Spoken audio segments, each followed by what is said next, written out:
to Gedolim, to be Makar Bikurim to them, to bring them to Chesed, to do things.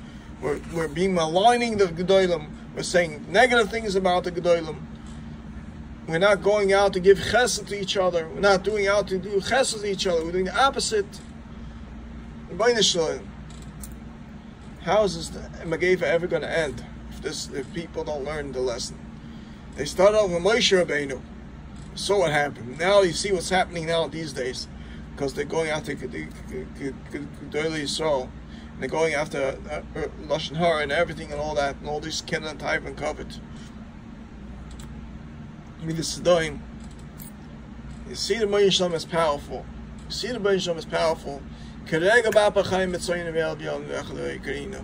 a second incident of his anger, he could destroy thousands and thousands of things. Why are we not looking after our Gedolim and showing respect to them, showing respect to each other? Like it says in Perkei Elvis, if a person teaches you one meal, 2 ices of Torah, you're supposed to show him respect like a Rebbe. A person has to learn from this. And there's a big lima from this week's parasha. Big lima from this week's parasha. That Koyach HaTorah is Eish. When you mess with Koyach HaTorah, you mess with Gedula, the King of Skal, Nas Ram Chalasar, you're over several Averis, Shein Kabay.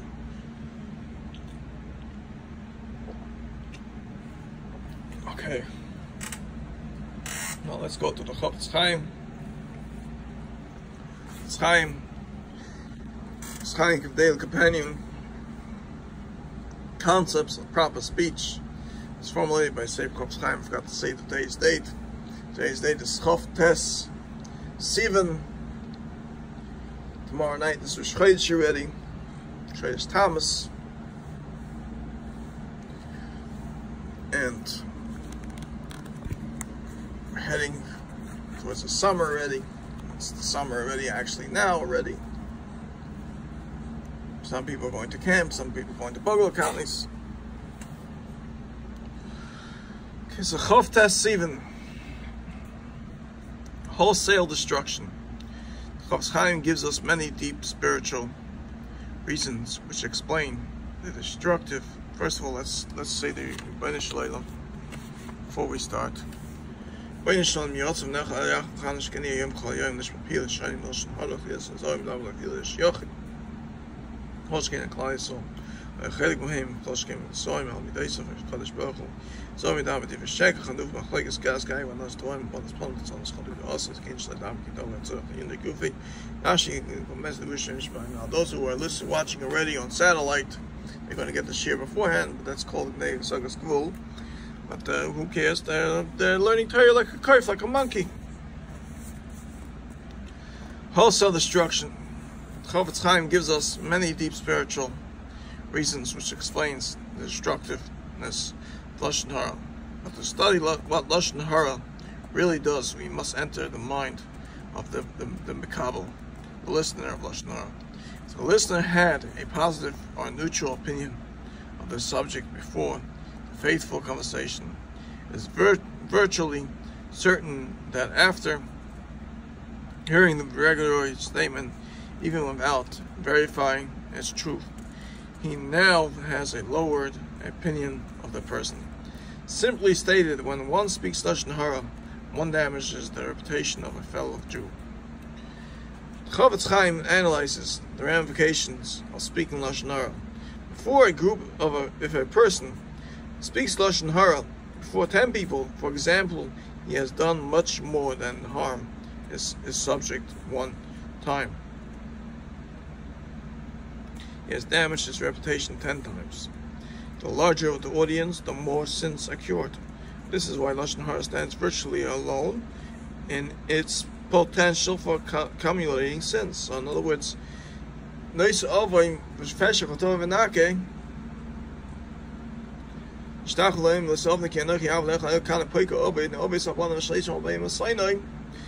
comes in this pasuk also. And if a person says Lashon Hara b'rabim, so in other words, it's going to be kiflik aflayim, his averis to the people that he's going to affect. Let's say he says it on YouTube, or he says it on internet, or he says it on satellite, and gives it makes people go after him. So his sins are kiflik and flying going to be effective, that thousands more people will be effective to sin and get punished for it. Chaim also cites the famous Talmudic case of Al-Pitlasa, the representatives of three, where the derogatory information was spoken in the presence of 3 or more people, because this halacha is widely misunderstood. The Chaim deals with it early in this work. In other words, it's very hard to say to go with this halacha, because Stamazoi, as like the Belz that Rebbe said, as meret hapna charuta, as meret nish hapna charuta. The person keeps quiet and doesn't say anything, it's rather off.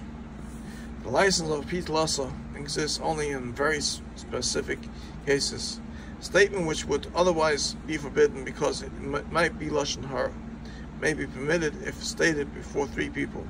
This is because a statement heard by 3 people will, in all likelihood, find its way to the ears of the subject.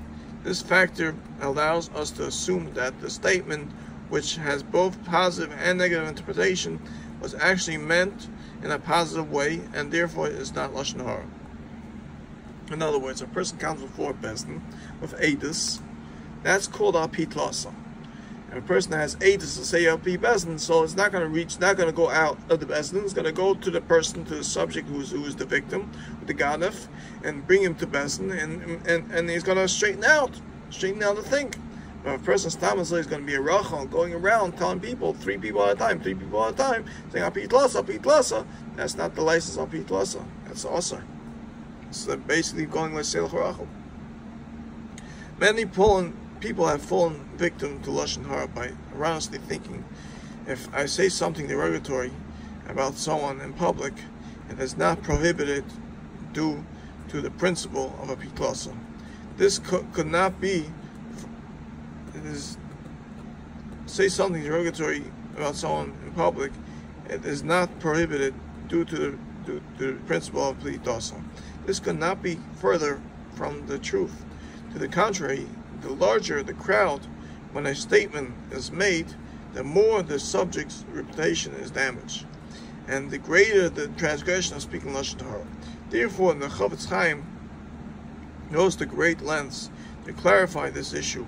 He offers the following case: a stranger arrives in town and asks a group of people where he can get food. Someone tells him Levi always has food cooking on his stove. These words can be understood in opposite ways. Either the person is generous and always has guests, or he is always eating, so he's about taiva, so people might think of it like that. So in other words, you can't say such a statement. You got to say, maybe you knock on this person's door and he might have some food for you, I'm not sure. But sometimes it's not good to always send people after people, because not always do they have enough. Sometimes it's a bit sorry them to send people to another person to have food. The best thing is to try to help out yourself, or try to give them a few dollars that you should be able to buy something to eat. Because this statement can be understood negatively if it had not been spoken in front of 3 people. It would be classified as a bak lashon hara, a dasaf lashon hara, and would be, let's see, page 261. Forbidden the law of a pitlasa. Forbidden the law of a pitlasa, says the person.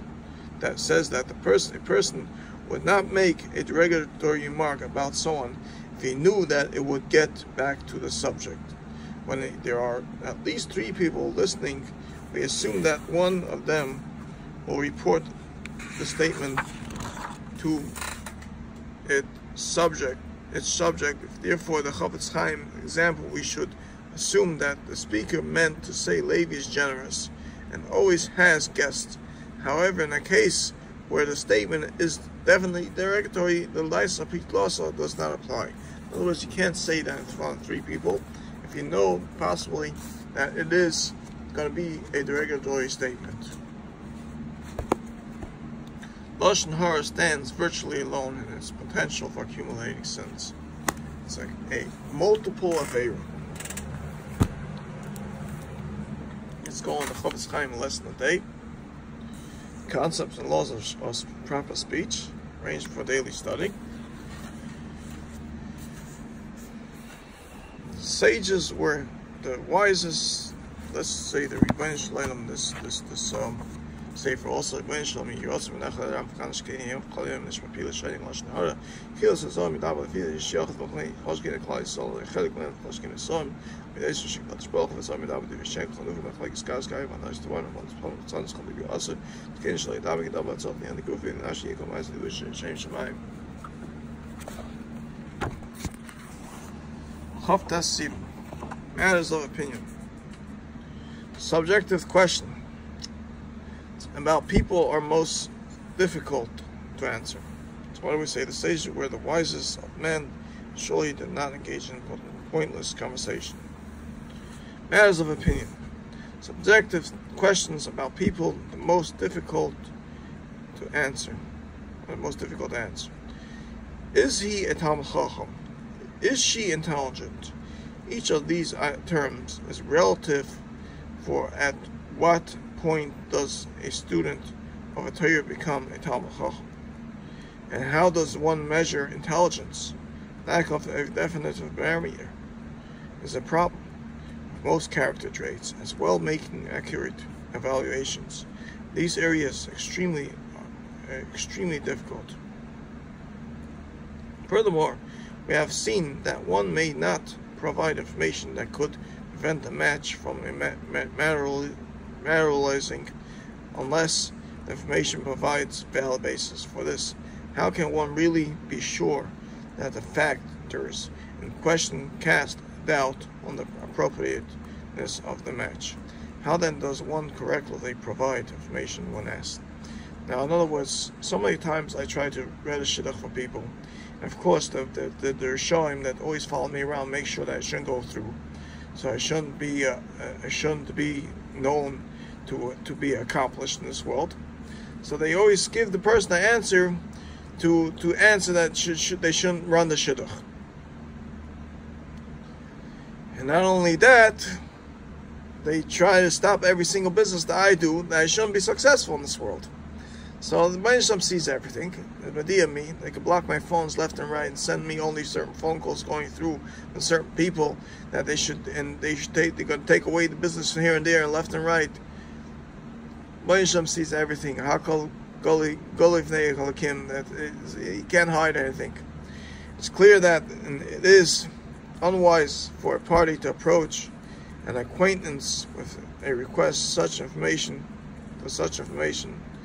In fact, the Chaim says that such inquiries warrant no response.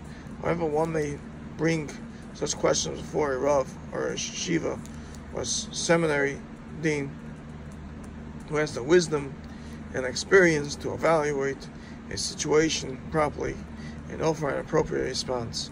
Others who are approached with such questions may direct the person to the proper authority. Best of all, Shimon his Rabbi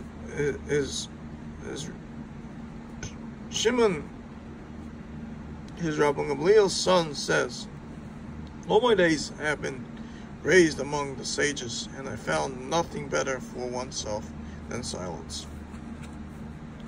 Shimon is in effect saying, I was reared among the sages, had the opportunity to glean from all their precious sacred qualities. And all those qualities, the art of silence is most outstanding.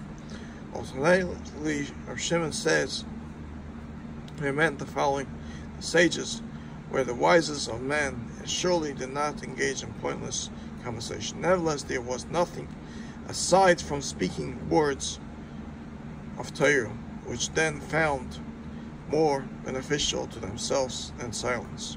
Shimon was precious in saying, which literally means I have found nothing better for the body.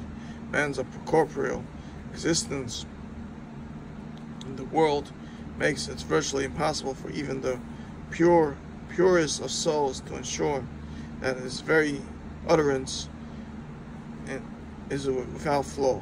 This was why silence is so desirable. Like it says,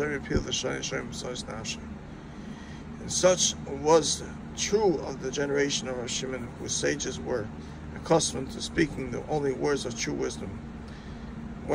Then what of ourselves, whose minds are preoccupied with matters devoid of substance and meaning?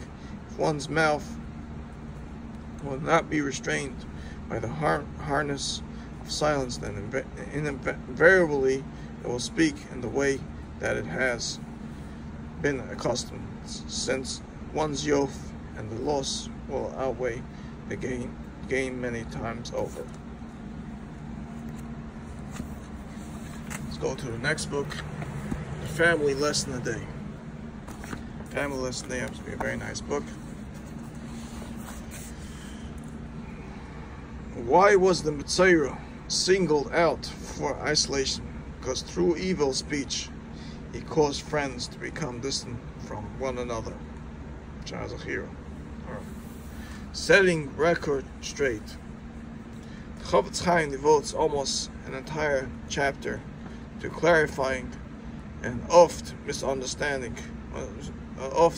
misunderstood statement. The statement deals with the rule of a repeat loss of the presence of three. Rabbi Bar Huna said, and the tale that was related, the presence of three people is exempt from the prohibition of Lashon Hara. Misconception 1. The Gemara is teaching us that it is permitted to relate Lashon Hara in front of three people or more. Of course, this is ridiculous. Can anyone truly think that Lashon Hara is forbidden only when spoken to one or two people, but not when spoken to three or more? In fact, the greater of the crowd, the greater the sin. So what does Rabbi Bar Huna mean? Chaim explains, certainly statements can at times be considered Lashon Hara and at other times not be considered Lashon Hara.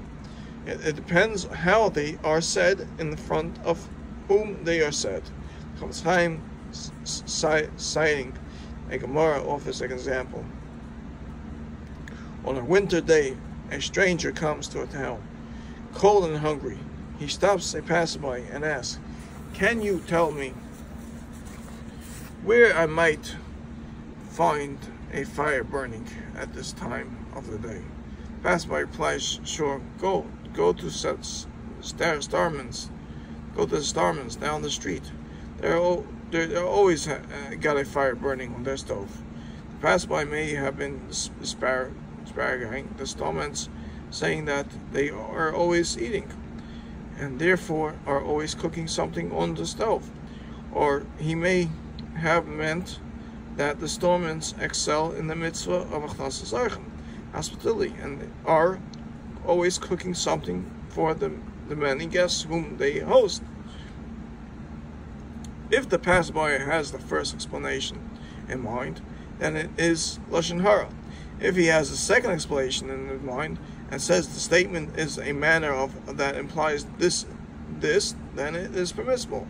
When a comment about someone is said in the presence of three, it is likely that it will be repeated by at least one of them, and will reach the ears of the one of whom it was said. The speaker would not want the subject to think that he said something derogatory about him, and therefore he will be sure to say it is in such a way that will clearly not be derogatory. It is only in such a case that one is permitted to say something in the presence of three, which is in other situations might have seemed derogatory, and therefore would be forbidden as Lashon Hara.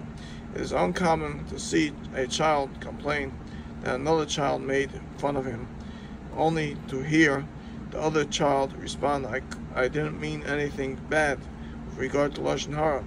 The halacha is clear, statement that can be interpreted in opposite ways should not be said unless it is obvious that they were not meant negatively. The same applies to the sin of a nois dabar, causing pain with hurtful words. Even when the words are spoken in private, with no one else listening, never say anything that can be misinterpreted and insult as insult or mean. When speaking about others, make sure that your words will not be misunderstood as lashon hara. Let's go to the next book, Positive Word Power, the Language, Friendship, and Opposites for Teens. Now this is going to be very careful, because this book is not so accurate so far as I see. Some things are good here, some things are not so great.